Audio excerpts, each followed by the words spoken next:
Commodity now में, जहां हम आपको कमोडिटी मार्केट की तमाम बड़ी खबरें बताते हैं। लेकिन आज कमोडिटी मार्केट की शुरुआत करेंगे जो कमोडिटी मार्केट में चौतरफा जिस तरह की रैली दिख रही है उसके साथ।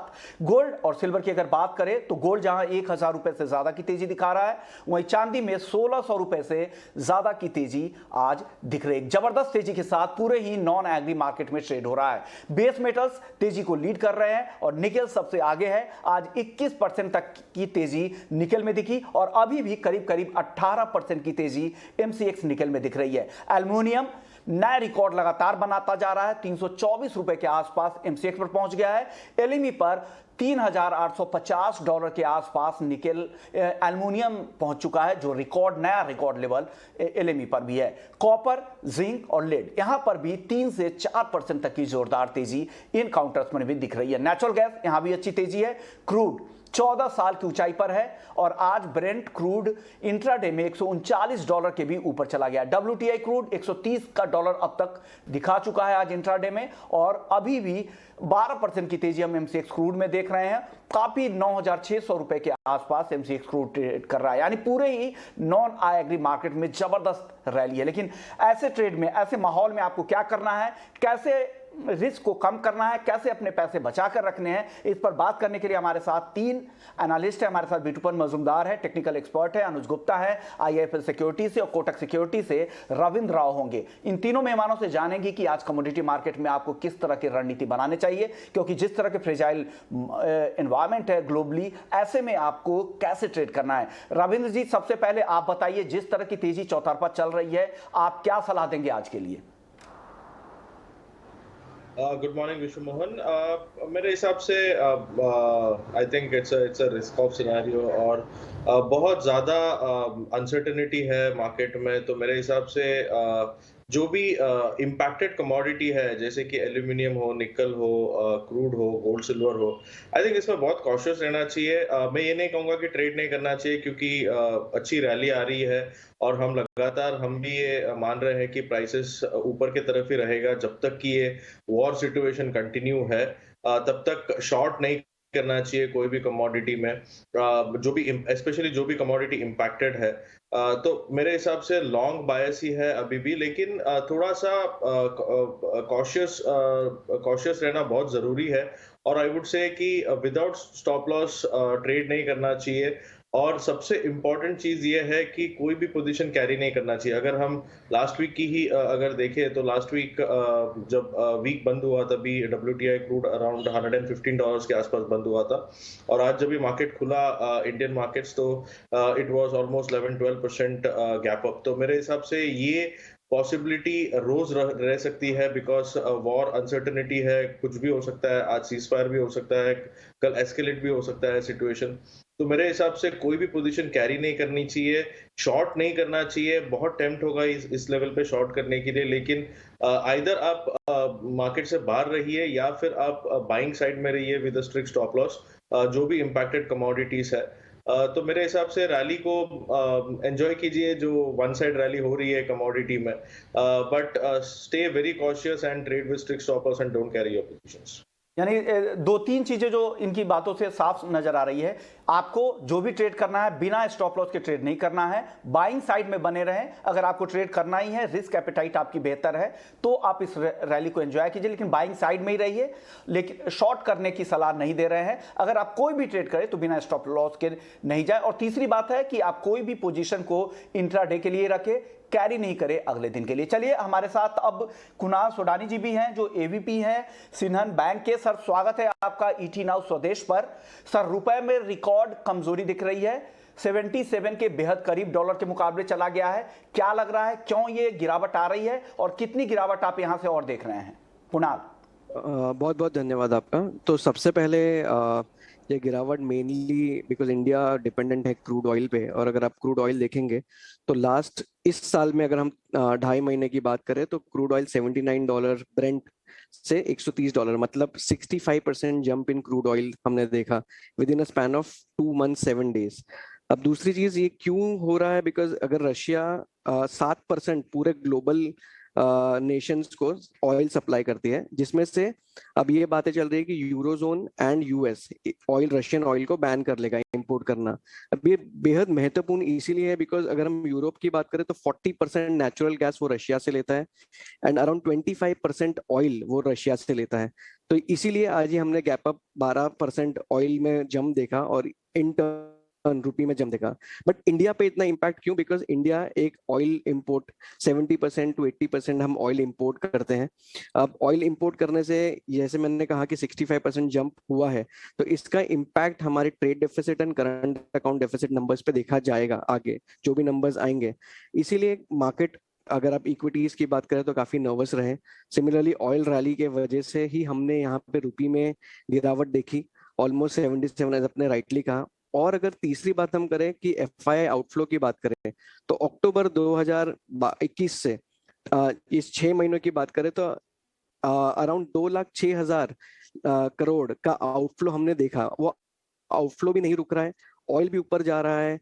तीसरी बात जो अपन कहते हैं कि हमारे कमोडिटी प्राइसेस भी इंक्रीज होते जा रहे हैं, तो एक जो रिस्क ऑफ एनवायरनमेंट क्रिएट होते जा रहा है वो डेफिनेटली रुपी को पुश कर रहा है। एक इनफ्लो की हमें उम्मीद थी, LIC IPO की बात हम जब कर रहे थे इतने दिनों से, वो भी अब डेफरमेंट की बात चल रही है बिकॉज 65,000 करोड़ एक बड़ा इनफ्लो हो सकता था, बट अब वो भी डेफर होने की बात कर रहे हैं। इसीलिए कहीं ना कहीं ये सारे फैक्टर्स मिला के एक प्रेशर क्रिएट हो रहा है on the rupee. On the hindsight अगर पॉजिटिव देखें तो आरबीआई, कुणाल आपसे अब अगला सवाल ये होगा, तमाम फंडामेंटल्स आपने बता दिए कि क्या ट्रिगर है जो रुपए को नीचे की ओर खींच रहा है, लेकिन अब और कितनी गिरावट आ सकती है, किस लेवल का हम इंतजार करें और कौन सा रेंज आप ट्रेडर्स को यहां पर देंगे करेंसी में?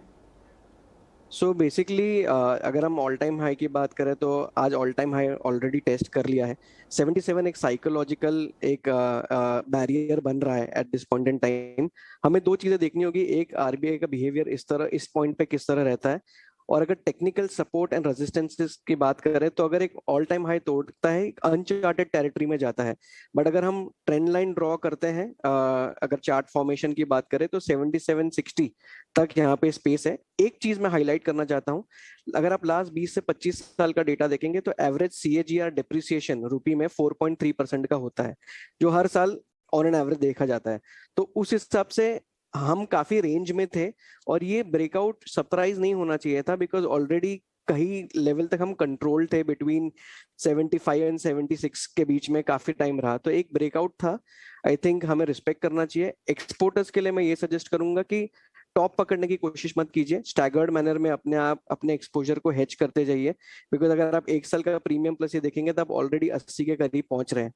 तो थोड़ा थोड़ा हमें स्टैगर्ड मैनर में हेज करना चाहिए, मैं एक्सपोर्टर्स को सलाह दूंगा इस पॉइंट पे। ओके, तो अब कौन से लेवल, एक रेंज बता दीजिए कि किस रेंज का नीचे की तरफ ध्यान रखें और ऊपर में कहां तक जा सकता है? ऊपर में मुझे 77.5 एक सबसे पहला इंपॉर्टेंट रेजिस्टेंस लगता है, और नीचे की तरफ अगर 76.20 ब्रेक करके क्लोज करता है, आज नहीं बट अगर 3-4 ट्रेडिंग सेशंस में, चाहे जो भी रीजन हो उनके, may be cool of in oil या may be intervention by RBI, तो 76.20 के नीचे अगर क्लोज देता है तो ये अच्छी बात होगी। वापस कंसोलिडेशन शुरू हो जाएगा 75.5 77 के बीच का। ओके, शुक्रिया कुणाल आपका। इन्होंने एक जो रेंज बताया है 77.5 का, ऊपर की तरफ जा सकता है और नीचे की ओर अगर 76.20 का अगर लेवल अगर ब्रीच करके अगर नीचे की तरफ आता है तो वापस यहां पर कंसोलिडेशन देखने को मिल सकता है। शुक्रिया कुणाल आपका। चलिए अब B2 आप बताइए, तमाम फंडामेंटल्स की चर्चा इन्होंने कुणाल ने कर ली, अब टेक्निकली अब आपको करेंसी मार्केट रुपया यहां से कैसा दिख रहा है, क्या करना चाहिए ट्रेडर्स को? अभी तो लग रहा है कि रुपी जो है फिलहाल के लिए तो रुपी अभी can you hear me? Yeah I can hear you sir. अभी जो करेंसी में सिनेरियो है कि रुपी अभी थोड़ा सा, मुझे भी लग रहा है कि थोड़ा सा रुपी और डेप्रिशिएट होगा। काफी रेंज बाउंड था और इन्फ्लेशन डिफरेंशियल के हिसाब से तो पहले रुपी थोड़ा सा सेफ साइड में था, और फिलहाल तो ऐसा लग रहा है कि 77.50 78 तक रेंज तक जा सकता है, जहां पे थोड़ा सा वहां पे लग रहा है कि शायद वहां पे सेंट्रल बैंक की तरफ से पार्टिसिपेशन रहेगा डॉलर सेल करने के लिए, क्योंकि ऑलरेडी आरबीआई ने बताया था कि वो लोग पार्टिसिपेट नहीं करेंगे डॉलर सेल हायर लेवल पे, क्योंकि काफी दिन तक एक रेंज बाउंड मैनेज लेवल पे था, तो काफी कंफर्टेबल थे रिजर्व बैंक रिजल्ट्स भी काफी अच्छे थे। तो मुझे लग रहा है कि फिलहाल इमीडिएटली पार्टिसिपेट नहीं करेंगे। मुझे लग रहा है 7750 78 ये सब रेंज में थोड़ा सा सेंट्रल बैंक की तरफ से भी कुछ डॉलर सेलिंग के लिए ट्राई करेंगे, थोड़ा स्टेबलाइज करने के लिए। तो फिलहाल मुझे लग रहा है कि थोड़ा सा अपसेट रहेगा, 7750 78 रेंज तक दिख सकता है मार्केट। और ट्रेडिंग पर्सपेक्टिव से अगर ट्रेड करना, हाँ, आपका वीडियो ऑफ है बिटूपन, आप वीडियो को शायद आपने ऑफ कर रखा है। ओके, बिटूपन, हाँ जी, दिख रहा है आपको शायद जी। तो फिलहाल मुझे लग रहा है कि 7750 या 78 का जो रेंज है वहां पे रेंज आपको दिखना चाहिए फिलहाल के लिए मार्केट। और मेरे हिसाब से अभी रुपी को लॉजिक नहीं दिख रहा है कि रुपी अभी सेफ रहेगा, क्योंकि जो जिस तरह से अभी प्रॉब्लम होना शुरू हो रहा है, अभी क्रूड ऑयल इस तरह से सस्टेन करेगा, प्लस कोल भी है, कोल के प्राइसेस भी बढ़ रहा है, और जितने भी इंपॉर्टेंट कमोडिटी है, सनफ्लावर अभी सप्लाई भी नहीं, ऑलमोस्ट यूक्रेन से ही आता है, जैसे कि अभी लोकल मार्केट में सनफ्लावर ही नहीं है, और अभी इस बार क्रूड पाम ऑयल का भी इम्पोर्ट ज्यादा करने का ज्यादा सोर्स लग रहा है। तो मुझे लग रहा है कि कहीं ना कहीं डॉलर में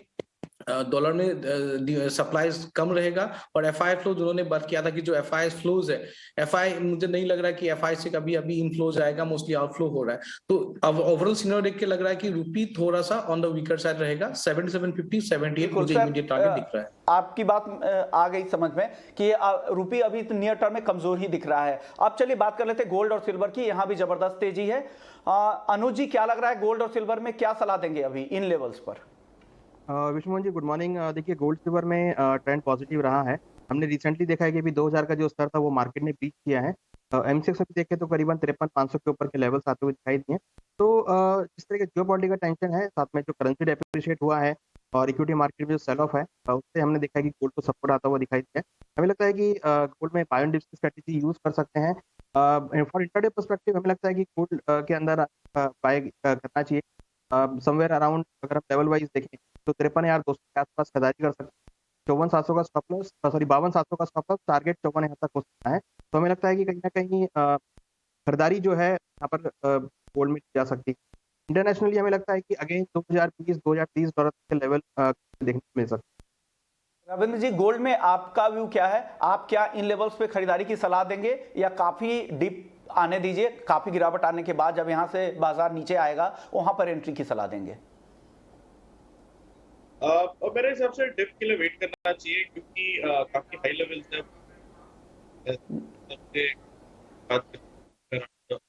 53,100 का लेवल जो है 100-150 का, I think that would be a good level to go long, क्योंकि रिस्क रिवॉर्ड रेशियो आपका परफेक्ट मैच होगा वहां पर। क्योंकि अगर यहाँ पर आप बाई करते हो तो स्टॉप लॉस 500 रुपया, टारगेट 500 रुपया का होगा। तो मेरे हिसाब से 3,100 के आसपास एक बार बाइंग किया जा सकता है। 52,900 का स्टॉप लॉस मेंटेन करना चाहिए, और अपसाइड जो है वो अराउंड 53,800 से लेके 54,000 तक की पॉसिबिलिटी है। इवन चांदी में भी मेरे हिसाब से 70,500 के आसपास अभी ट्रेड हो रहा है मार्केट, तो 70,100 आता है तो एक बार बाइंग किया जा सकता है। चांदी में 72,000 तक के लेवल्स पॉसिबल है, और इसमें जो स्टॉप लॉस होगा वो अराउंड 69,500 का होगा। गोल्ड और सिल्वर पर भी हुआ। बेस मेटल्स की बात कर लेते हैं, वहां भी जबरदस्त तेजी दिख रही है और निकेल लीड कर रहा है, और आज निकेल में तो 21% तक की जोरदार तेजी भी देखने को मिली है। बिटूपन, मेटल में क्या लग रहा है? कहीं पे कोई ट्रेडिंग आपको व्यू लग रहा है कि यहाँ पे ट्रेड कर लेना चाहिए, या क्या सलाह देंगे यहाँ पर? देखिए, निकेल जो हम लोग पहले से बात कर रहे हैं कि निकेल एक काफी स्कैर्स कमोडिटी है और जिसका डिमांड भी काफी स्ट्रांग है। अभी प्रॉब्लम हो रहा है सप्लाई चेन में, और मुझे लग रहा है सप्लाई चेन काफी और रहेगा, सप्लाई चेन के इश्यूज, क्योंकि टेक्निकली भी बुलिश है, लेकिन सप्लाई चेन का भी जो इश्यूज है काफी इंपॉर्टेंट है। जैसे कि लास्ट टाइम हम लोगों ने जिंक में भी देखा था कि जो प्रॉब्लम हो रहा था एनर्जी क्राइसिस के ऊपर, और यूरोप का जैसे कि 41% energy supply comes from Russia, और अभी भी ऐसा नहीं कि पूरा एनर्जी सप्लाई बंद हो गया, लेकिन प्राइसेस काफी बढ़ा हुआ है।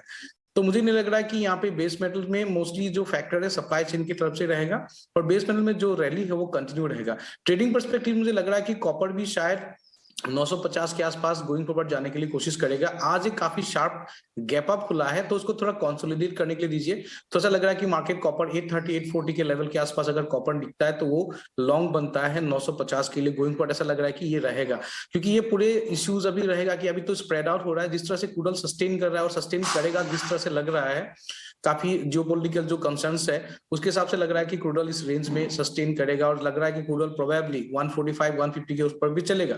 तो उसको मद्देनजर रखता है कि पूरा जो सिनेरियो एनर्जी क्राइसिस इजीली नहीं रिजॉल्व लग रहा है, तो बेस मेटल्स में थोड़ा सप्लाई प्रेशर रहेगा। तो कॉपर इज ए बाय।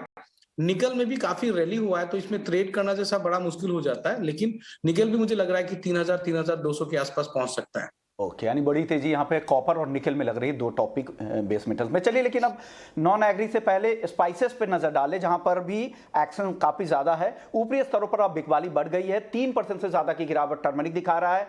जीरे में 2.5% की गिरावट है, एनसीडीएक्स पर 20,200 के आसपास आ गया है और धनिया भी करीब करीब 1.25% नीचे है। इस पर बात करने के लिए हमारे साथ अब अश्विन नायक जी हैं, जो फाउंडिंग चेयरमैन है फिस के, federation of spices stake holders के। सर, स्वागत है आपका ईटी नाउ स्वदेश पर। सर, स्पाइसेस को लेकर ग्लोबल किस तरह के एनवायरनमेंट बन रहे हैं? आपको लग रहा है जो ये गिरावट है सिर्फ सेंटिमेंट की वजह से है, फिर से वापस से यहाँ पर तेजी दिखेगी आगे? धन्यवाद सर। हाँ जी, एक्चुअली जो तीनों कमोडिटी स्पाइसेस की एनसीडीएक्स में ट्रेड कर रही है वो तीनों में फंडामेंटल तेजी के ही बने हुए हैं, जीरा, धनिया और टर्मरिक। तो और वर्ल्ड लेवल, इंटरनेशनल लेवल से भी सिनेरियो देखे तो इंडिया ही सबसे बड़ा सप्लाई सोर्स है जीरा और धनिया में और हल्दी में भी। तो कहीं से भी कोई कंपटीशन पूरे इंटरनेशनल लेवल पे है नहीं। एक काफी लंबी तेजी चली थी पिछले 3-4 महीने में, तो एक करेक्शन का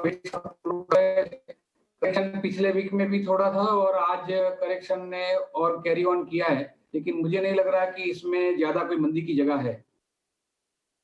सर, अगर जीरे की अगर बात करें तो जिस तरह की रैली हमने 15,000 से 22,000 के बीच में देखी है, जो पैंडेमिक के समय का जो लो था वहां से एक जबरदस्त वन वे रैली दिखी थी, अब हालांकि सुस्ती दिख रही है। तो किस तरह के अराइवल और प्रोडक्शन का एस्टिमेट आप लोगों ने अनुमान लगाया है और क्या लग रहा है उससे कितना सपोर्ट मिलेगा प्राइसेस को आगे आकर?